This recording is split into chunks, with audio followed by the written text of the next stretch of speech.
isbarbar dhignay doorashada wixii ka horreeyey oo ay waraysi idaacadda SVT la yeelatay iyo mid ay noo suurto gashay inaanu shalayto la yeelano. baarlamaanka waxaa ku jira 45% waa haween.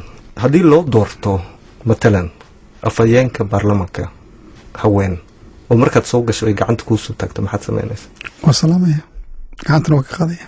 qofka gabadha ama qofka ninka amaanta oo muslimka oo doona inuu saas sameeyo waxaan arkay inuu qof kasta xaq u leeyahay. dadka labadii rabta inay isla daanasto in xaq u leeyahay inay isla daansaan, labadii rabta inay gooni u sheekaystaan inay gooni u sheekaystaan.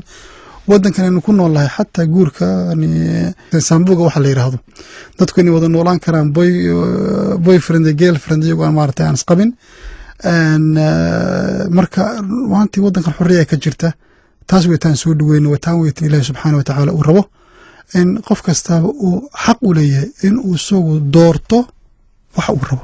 qofka hadduu muslim yahay wuxuu aaminsan yahay diinta islaamka iyo wadankan aanu ku noolahay dhaqanka ka jira ama shuruucda ka jirta meelo badan bay isaga hor yimaadaan.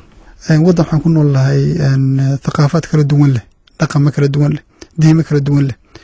waxaa loo marka loo baahan yahay diimahaas iyo dhaqamadaas oo dhan inay wada noolaadaan oo ciishaan oo si maaragtay wanaagsan oo jaar wanaag ku jiro oo la ixtiraamayo in lagu wada noolaado.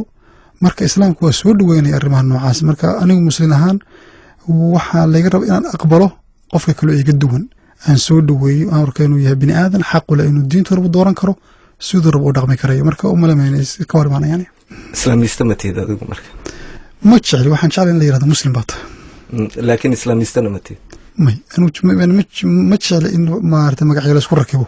joornaalo badan aan akhriyay ama maqaalooyin badan oo laga qoray waxa ku qoran Cabdirasaaq Waaberi waxa soo galay baarlamaanka Sweden qof islaamista ah ma tahay masmati may waxaan